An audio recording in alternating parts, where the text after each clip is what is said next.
অমিত শাহ অর্থাৎ বিজেপির সংকল্পপত্রে বারবার এর আগেও আপনারা দেখেছেন যেই বাংলার সংস্কৃতির কতটা অবনমন ঘটেছে তাই নিয়ে একাধিক আক্রমণ শোনা গেছে অমিত শাহ এবং প্রধানমন্ত্রী নরেন্দ্র মোদীর মুখে। আজকে অমিত শাহ বিজেপির সংকল্পপত্রে কি বললেন, যে রাজ্যে গড়ে তোলা হবে বন্দে মাতরম সংগ্রহালয়, ভক্তি আন্দোলনকে নজরে রেখে চৈতন্য মহাপ্রভু আধ্যাত্মিক সার্কিট তৈরি করা হবে, গঙ্গাসাগর মেলা, মাহেশ্বর রথ, বারুণী মেলা, বন্দনা উৎসবকে মহোৎসবে পরিণত করতে বাড়তি নজর।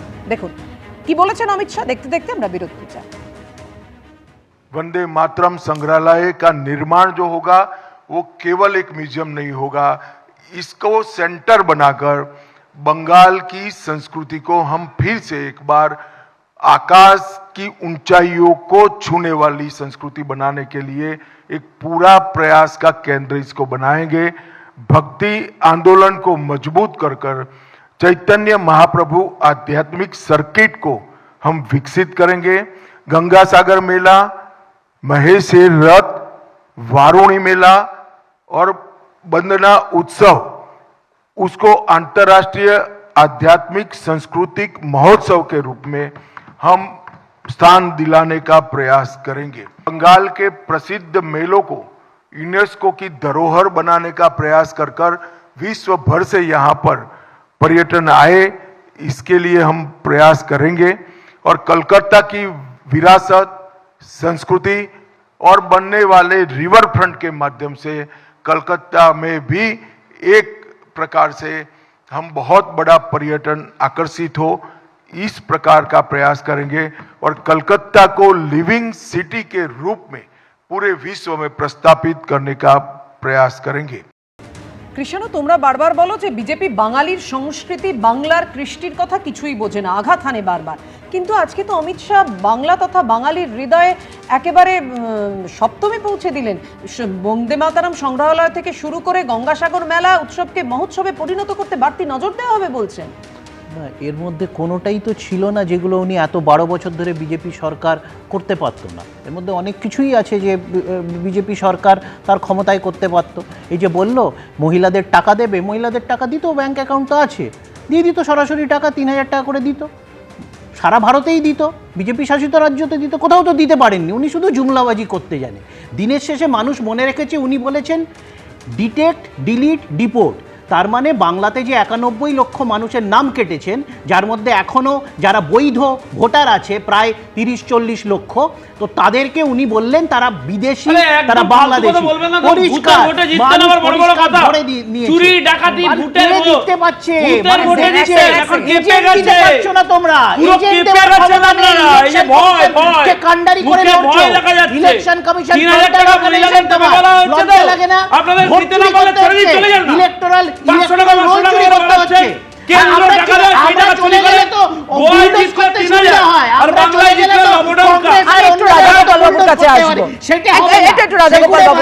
রাজাগোপাল বাবু, একেবারে রবীন্দ্র পরম্পরা পেয়ে এগিয়ে নিয়ে যাওয়ার কথা থেকে থিয়েটারের আধুনিকীকরণ, বাঙালি সংস্কৃতিতে জোর দিলেন অমিত শাহ। হ্যাঁ দেখুন, এগুলো ভোটের সময় তো কাজে লাগে, যেহেতু সময় নেই আমি একটি কথাই বলবো যে পশ্চিমবঙ্গের নির্বাচনে দেখা গেছে লক্ষ্মীর ভান্ডার ইত্যাদি প্রকল্প, তার আগে আসামে অরুণোদয় প্রকল্প আমরা দেখেছি চালু হয়েছে। এগুলো মেয়েরা অনেক বেশি ছেলেদের থেকে ভোট দেয়। মহিলাদের যে একটা ডমিনেন্স ছিল, যারা তৃণমূলকে ভোট দিত, এখন ডাবলের বেশি দেওয়াতে আমার ধারণা পুরো অঙ্ক কিন্তু নির্বাচনী গণিত বিজেপি পাল্টে দেওয়ার চেষ্টা করছে। এইটুকুনি খালি।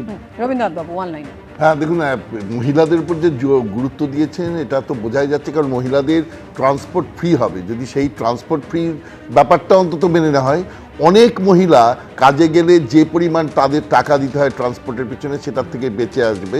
সুতরাং মহিলারা সেই ব্যাপারটাতে তো অ্যালিওর্ড হবেই নি। এটা তো খুব লোকাল ট্রেনে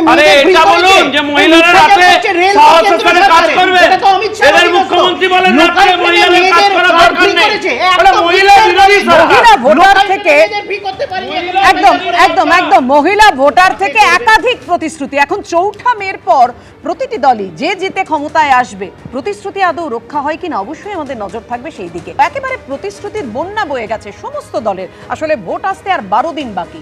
আজকে সংকল্পপত্রে, বিজেপির সংকল্পপত্রে কি প্রতিশ্রুতি দিলেন অমিত শাহ, কি ভরসা দিলেন দেখুন।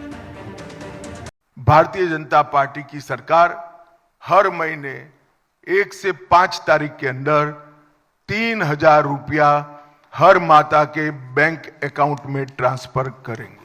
আমরা ইলেকশনের সময় বলি না, আগে করে দিই। আর বিজেপি এখন মিথ্যে কথা বলে বেড়াচ্ছে। পশ্চিমবঙ্গে বিধানসভা ভোটের আগে সংকল্পপত্র প্রকাশ করে বড় চমক দিল বিজেপি। তাদের দাবি, সরকারে এলে মহিলাদের প্রতি মাসে 3,000 টাকা করে দেওয়া হবে। একই রকম ভাবে বেকার যুবক যুবতীরাও পাবেন মাসে 3,000 টাকা করে। मध्यम वर्ग और लोअर मिडिल क्लास और गरीब, वो सभी में महिलाओं की हालत बहुत दयनीय हुई है। जब तक ये गड्ढा नहीं भरता है तब तक भारतीय जनता पार्टी की सरकार हर महीने 1 से 5 तारीख के अंदर 3,000 रुपया हर माता के बैंक अकाउंट में ट्रांसफर करेंगे। বলছে ওরা নাকি আপনাদের অনেক দেবে। বিহারে জানেন তো, ইলেকশনের আগে ব্যাংক অ্যাকাউন্টে মেয়েদের ঢুকিয়েছিল 8,000 টাকা, আর যেই ইলেকশন হয়ে গেছে চালিয়ে দিয়েছিল বুলডোজার, আর 1 পয়সাও দেয় না। আমাদের লক্ষ্মীর ভাণ্ডার সবাই পায়, ওরা যেটা চালু করেছিল টুকলি করে। আগামী দিন এই লক্ষ্মীর ভাণ্ডার সারা জীবন পাবেন আপনারা। আমরা বিজেপির মতো মিথ্যে কথা বলি না। শুধুমাত্র আর্থিক অনুদান দেওয়াই নয়, মহিলাদের ভোট পেতে তাদের জন্য আরো অনেক প্রতিশ্রুতি দেওয়া হলো বিজেপির তরফে। যেমন, তাদের সরকার ক্ষমতায় এলে চাকরিতে মহিলাদের 33% সংরক্ষণের ব্যবস্থা করা হবে। লাখপতি দিদির আওতায় আনা হবে 75 লক্ষ মহিলাকে। সরকারি বাসে বিনামূল্যে যাত্রা। প্রতি মণ্ডলে তৈরি হবে মহিলা থানা। পাশাপাশি প্রত্যেক থানায় থাকবে মহিলাদের জন্য সহায়তা ডেস্ক। पुलिस बल सहित राज्य की सभी नौकरियों में महिलाओं को 33% आरक्षण भारतीय जनता पार्टी की सरकार देगी। कभी भी हमारे चुने हुए मुख्यमंत्री को ऐसा स्टेटमेंट नहीं देना पड़ेगा कि इतनी देर रात को महिलाओं ने बाहर निकलने की जरूरत क्या है।